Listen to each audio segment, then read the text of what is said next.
As a general enjoyer of all things film and cinema, I love a traditional widescreen or cinemascope look. And oftentimes this is achieved by using anamorphic lenses, giving unique character to the image. I've also enjoyed shooting panoramic stills on 35mm film by adapting it into medium format cameras or even using specialized cameras like the Hasselblad X-Pan in the past. And anamorphic lenses have seen a surge in popularity lately because the barrier to entry has become lower. There's even been recent advancements like the very first autofocus anamorphic lenses to come out, which before was an unseen thing altogether. But originally, this type of lens was born out of necessity in the early days of film, as a way to expose a more expansive image onto a smaller piece of 35mm film, giving you that unique widescreen look that you may be accustomed to from cinema. Therefore, anamorphic by nature tends to lend itself to a more cinematic look, although it can sometimes be used as a crutch or maybe too heavy-handedly. I've been wanting to try anamorphic lenses for years now, but as mentioned, it used to be a lot more prohibitive, and luckily for me I was recently contacted by Sirui and sent this Saturn 50mm anamorphic lens to try and review in exchange for making this video. But more importantly, this allowed me to bring you some insights as to when it might be worth using anamorphic lenses and why. Because you don't need anamorphic lenses to achieve a widescreen look. You can just shoot a normal 16:9 image and add black bars or crop it from the top and bottom. And some great widescreen films, including some of my favorites like No Country for Old Men, were shot without using anamorphic lenses quite effectively. The same goes for the Dollars trilogy by Sergio Leone, which heavily leans on that wide panoramic aesthetic, but even that didn't use anamorphic lenses. So there's more to it than just the aspect ratio. And generally, there are plenty of great cine lenses which will be easier to use than anamorphic lenses. So why would you want anamorphic? Well, many people want it for the look that it creates. Because you're taking a squished image and then de-squeezing it or stretching it back out, you get a unique look, especially to the out of focus areas and certain characteristics like an oval bokeh. Anamorphic images tend to be less perfect or clinical, generally speaking, with more of a dreamy look in my opinion.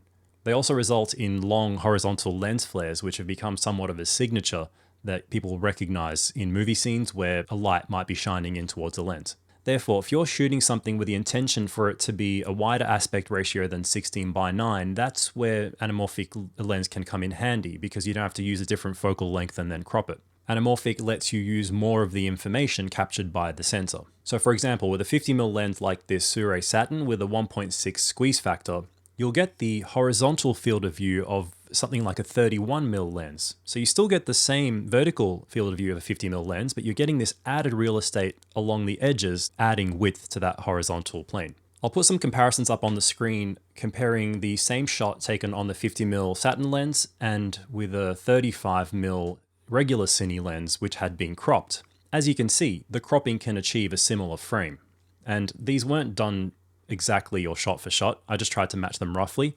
But the point here is that you can still see the signature difference in the way the image is rendered on the anamorphic lens. So it's not just about that crop. So that is an aspect, but at the end of the day, I think it's more of a creative choice than anything else. The cool thing about the Saturn series is that they're an extremely approachable way to get into shooting anamorphic. Compared to most alternatives, they're smaller, much lighter, and also cheaper. They can cover up to full frame sensors, which is great if you're shooting Super 35 crop or adapting to different cameras. You get more versatility.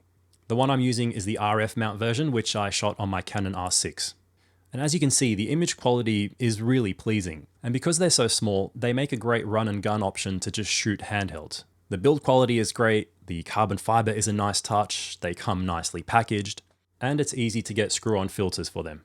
The dampening and operation of the aperture and focus rings feels perfect for my taste. The bokeh looks great and you will get that signature oval or elongated and distorted look to the out of focus areas, especially towards the edges of the frame. The flares are awesome without being too heavy-handed.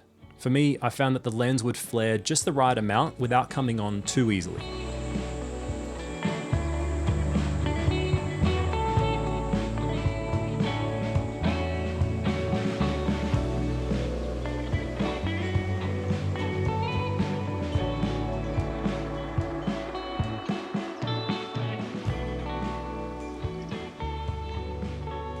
I was sent the neutral flare version, but they do come in a blue flare version as well. I prefer for the flares to take on the color of the actual light in the scene. Another thing is that you will ideally want a monitor or a camera with the ability to de-squeeze the preview image so that you can preview correctly. But this is a factor when it comes to using any anamorphic lens. You can just shoot using the squished image as a preview, but it might just make things a little bit harder to pre-visualize and to frame up your shots. I have done it when I couldn't be bothered attaching the monitor, and it was workable, but just not 100% ideal. Also, 1.6 is not the most common squeeze factor, so you might find that it's not an option on some monitors or cameras, including the Atomos Shinobi that I was using. But in that case, I just used the 1.5 de-squeeze option, and that was perfectly fine for previewing. Some other trade-offs of the Saturn lenses include the T2.9 aperture. This might be a little bit restrictive for some shooting in low light, but it was surely a necessary compromise that is inherent to anamorphic lenses in general and to keep the size, weight, and price down. In saying that, it's still a very workable speed, and I found that the wide open T2.9 aperture was very usable on this lens. The minimum focus distance is not very close at 0.9 meters or 3 feet, but you can easily get around this by using close-up lenses or diopters. I bought a set of 3 Hoya close-up filters used on eBay for about 30 Australian dollars. Another thing that may be a downside for some is the pincushion distortion. Anamorphic lenses are known for their distortion, and that's often the reason why people will want to use them. But most people would prefer a barrel distortion as opposed to pincushion, and I tend to agree with that. It's not a big deal though, and you can correct for it in editing if you like, and I'll show you some examples where I applied some barrel distortion as an overcorrection in DaVinci Resolve. Like many anamorphic lenses, you will get a softer image, especially towards the edges, and more imperfections like fringing when shooting wide open or close to it. But overall, this lens performed really well considering. The Saturn full frames are selling for $999 US at the time of me making this video. So depending on your country's conversion rate or where you buy them, I think they're great value considering everything I've gone over in this video. Sirui also provided me with a 5% discount code to pass on, which will knock the price down even further when purchasing through their store. I'll put a link and the details in the description. So as an intro to anamorphic lenses, I found this to be heaps of fun and can't wait to find more creative ways to use it.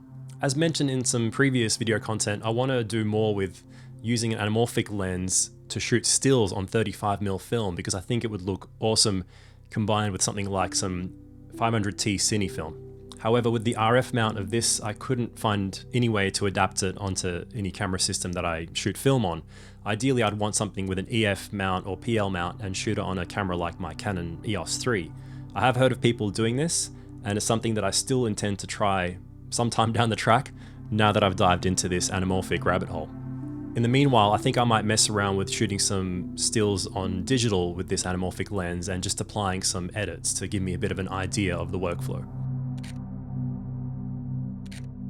Let me know if you have any questions and if this also piqued your interest in trying anamorphic lenses. Also, if you have any tips or suggestions for optimizing a workflow for shooting anamorphic on a 35mm stills camera like the EOS 3 system and getting around the whole preview thing, which might be impossible, let me know in the comments. For now, thanks for watching, hope you enjoyed, and I'll see you in the next video.